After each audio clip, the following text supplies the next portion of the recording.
Oke, baik, kita lanjutkan ke pembahasan kedua mengenai bisnis model dan market analysis. Ini di RPL 2 itu termasuk materi tambahan juga ya, untuk menyesuaikan dengan kebutuhan di industri gitu ya. Semoga ini bisa jadi insight teman-teman juga. Kalau tadi kita udah belajar mengenai pengujian software yang lebih teknikal, nah sekarang kita ngomongin di area bisnis gitu ya.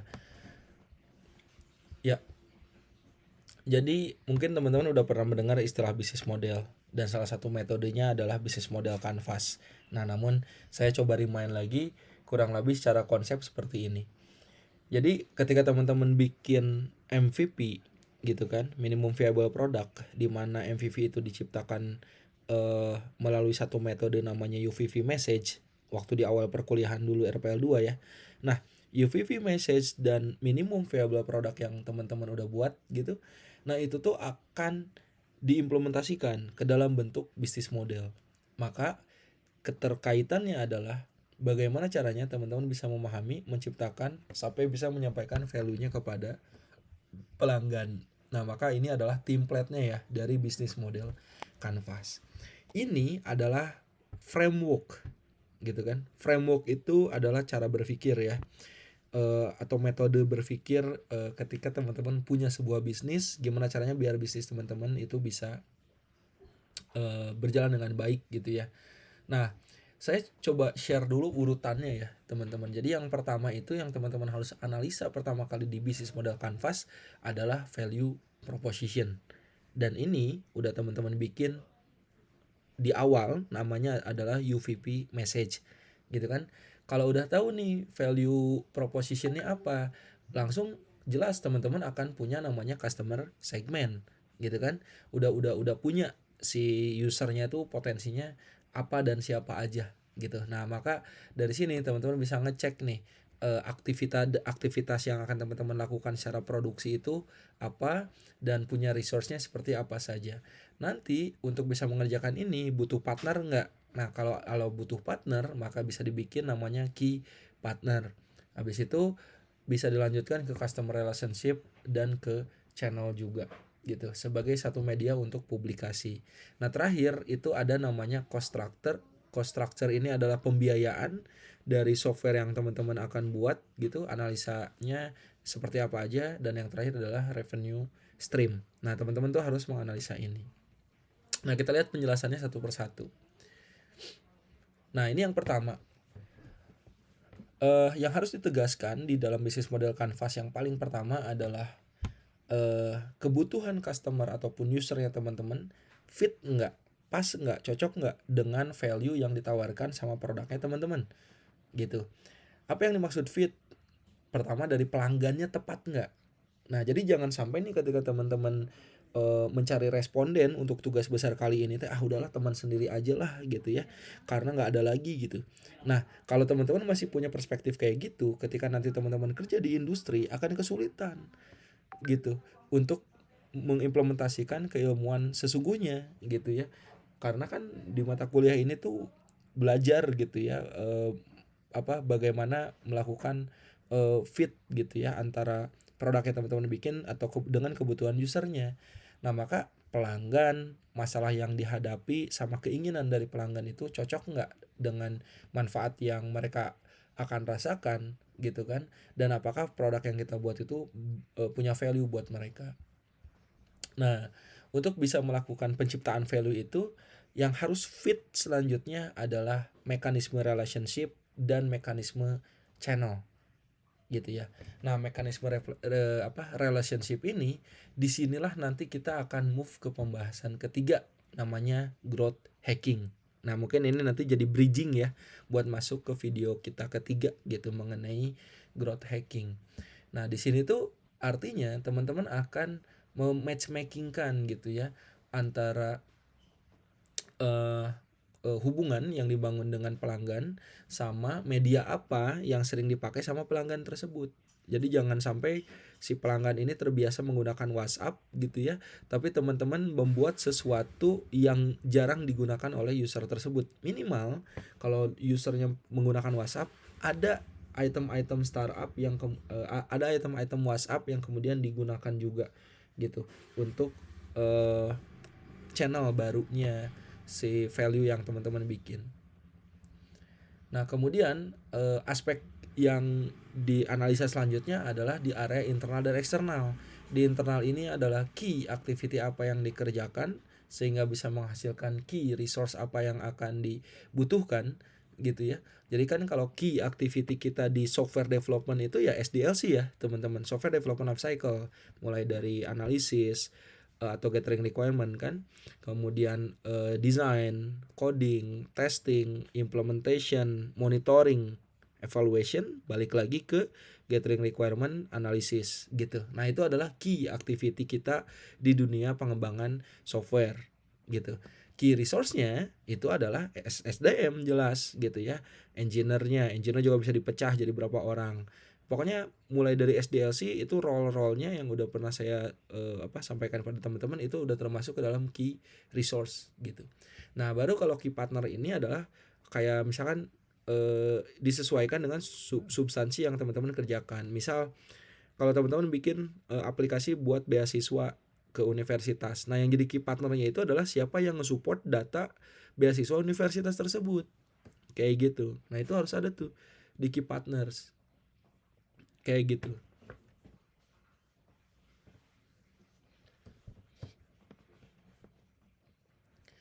Nah, kemudian yang terakhir adalah di finansial, ada cost structure dan revenue stream. Jadi bagaimana mekanisme pembiayaan yang ada di produknya teman-teman sampai ke revenue stream yang harapannya teman-teman akan buat. Nah, di revenue stream inilah kita kenal yang namanya bisnis model gitu ya, atau dalam hal ini revenue model dari produk digital. Nah, kita akan langsung perdalam nih di area revenue stream. Semoga ini bisa menjadi referensi juga ya untuk ini kayaknya revenue stream produk saya tuh kayaknya cocoknya subscription deh gitu ya. Kayaknya cocoknya freemium deh gitu. Kalau enggak item goods deh gitu ya. Nah itu. Jadi teman-teman nanti harus bisa menentukan revenue stream yang tepat untuk produknya teman-teman nih apa gitu revenue streamnya. Ya, sekali lagi ya, revenue stream itu ada di salah satu area di bisnis model Canvas yaitu revenue. Revenue ini atau revenue stream ini akan berpengaruh dari value, berpengaruh dari customer segment, sama berpengaruh sama cost structure. Jadi secara teori ada 3 ini ya yang berpengaruh terhadap penentuan sebuah revenue stream gitu. Value proposition, customer segment, dan cost structure. Nah, kita lihat nih contoh-contohnya. Nah, misalkan revenue modelnya atau bisnis modelnya, kalau saya nyebutnya revenue model ya, itu jual barang fisik, misalkan sepatu Brodo gitu kan. Ada startup kita namanya Brodo di Bandung. Dia websitenya digital, waktu itu belum pernah ada pabrik fisiknya, namun sekarang alhamdulillah udah ada gitu.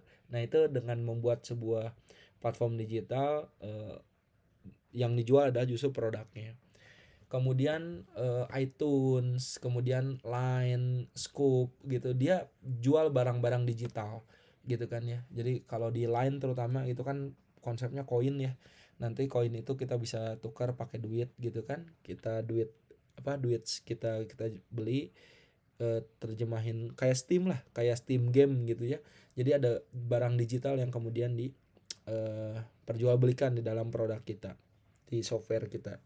Kemudian ada penjualan kilat, ada lelang melalui eBay gitu kan. Nah, ini yang sifatnya tuh termasuk commerce and retail gitu ya. Kelompok-kelompok commerce and retail, Tokopedia, Shopee, bukan Bukalapak ya, udah nggak ada ya Bukalapak, Blibli gitu kan.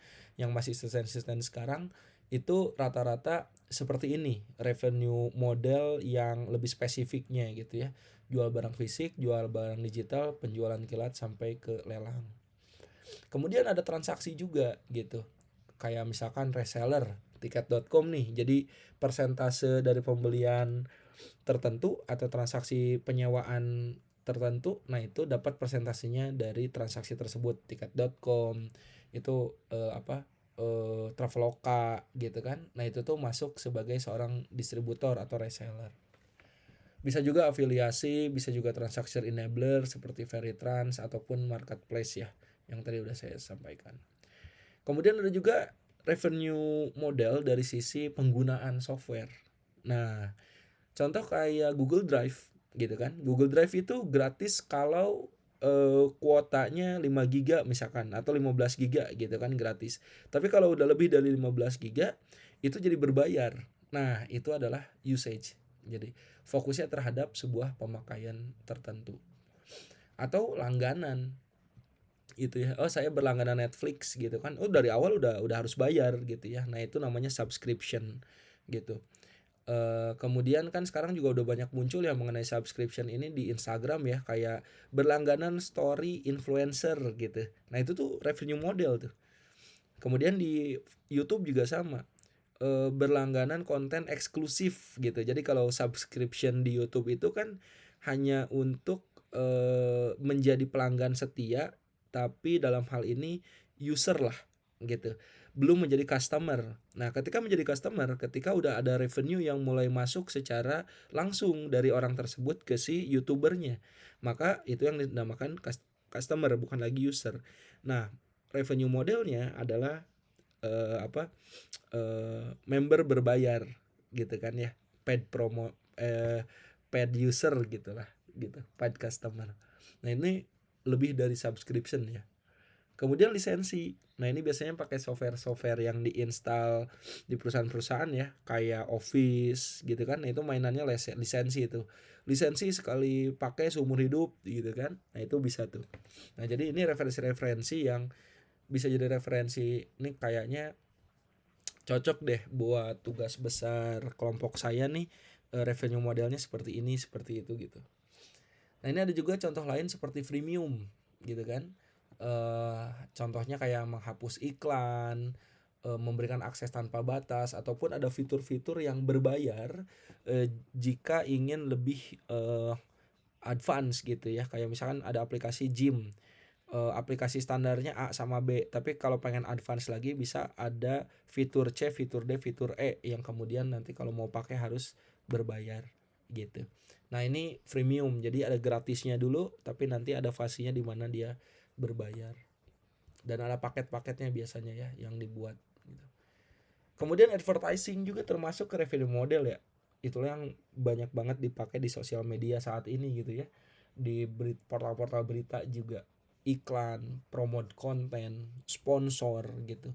Sampai yang dibayar ke influencer itu juga termasuk revenue model gitu dari sebuah produk digital gitu ya. Instagram itu salah satu channel yang luar biasa ya, sama TikTok ya. Ketika kita pengen melakukan promote konten dan kita dapetin revenue dari sponsor gitu kan, karena udah ada traction yang sangat terukur gitu, sehingga ketika ada sponsor datang ke kita tuh udah bisa dibayar dengan angka dari dan grafik yang diberikan oleh Instagram gitu. Nah, teman-teman tuh bisa arahnya ke sana juga atau enggak gitu ya. Ada juga yang sifatnya aset, kemudian virtual good yang tadi saya sampaikan ya. Jadi, oh ini bisa dibeli nih 10 sen gitu kan. 10 sen di dunia digital gitu, bisa berarti 1.000 gitu. Kayak kemarin mah yang lagi viral itu yang sadboard ya, joget sadboard di TikTok gitu kan. Jadi oh saya mau ngasih bintang, saya mau ngasih gift ikan hiu gitu kan. Saya mau ngasih gift mobil, ngasih gift coklat gitu. Itu di TikTok tuh ketika ada yang live di TikTok gitu kan. Pas kemarin sadboard viral tuh ada kan yang ngasih goods gitu gitu kan, virtual goods yang kemudian kalau di share ke orang-orang yang lagi live itu, si orang yang lagi live akan bisa dikonversi jadi duit fisik di dunia nyata kita dalam bentuk rupiah gitu ya, namun secara digital bentuknya virtual goods. Nah, apakah di produk-produk yang teman-teman bikin itu akan ada arah ke sana? Nah, itu dimasukkan saja gitu ya. Jadi maksud saya itu bukan berarti harus dieksekusi dalam coding saat ini juga, bukan, tapi dalam hal ini konteks bisnis model kanvasnya adalah untuk arah bisnis ke depan dari produk yang teman-teman saat ini buat ya gitu. Nah, jadi secara teori gimana sih caranya buat nentuin revenue model? Sekali lagi ya, teorinya adalah tentuin dulu customer dan value-nya, cocok nggak dengan fitur dan produk yang teman-teman bikin, cocokin sama isu strategis. Nah makanya kenapa sekarang ya kalau teman-teman pahami dan sadari, produk-produk baru yang muncul di pasaran itu selalu di-trigger dengan hal-hal yang clickbait gitu, hal-hal yang semakin kontroversial semakin produknya itu bisa diingat gitu. Nanti kalau udah isu strategis itu didapatkan, nah itu udah tuh teman-teman udah bisa tinggal dapetin kapasitas sama frekuensinya aja agar lebih di scaling lagi gitu. Nah jadi ini metode bisnis ya saat ini ketika teman-teman punya produk. Nah, kurang lebih seperti itu. Di sini ada contoh-contoh ya dari revenue model dan revenue proposition, ada Foursquare dan Google Drive, ada Facebook juga, cara penentuan revenue modelnya, kemudian WhatsApp dan studi kasus yang lain ya yang bisa jadi referensi teman-teman ketika mau membuat sebuah bisnis model Canvas. Nah, ini mangga bisa dibaca dan dipelajari ya untuk bisnis model Canvas gitu. Nah, di sini di laporan tugas besar teman-teman, jadi bisnis model udah ada nih di subbab atau di poin ke-8 lah gitu ya. Nah, nanti diakhiri juga materi kedua kali ini dengan namanya market analysis gitu. Nah, di materi market analysis inilah yang harapannya teman-teman bisa mendapatkan gambaran besar seberapa besar sih user potensi dari produk yang teman-teman buat gitu. Nah, makanya kita akan masuk gitu ya di area market analysis ini di sesi pembahasan ketiga.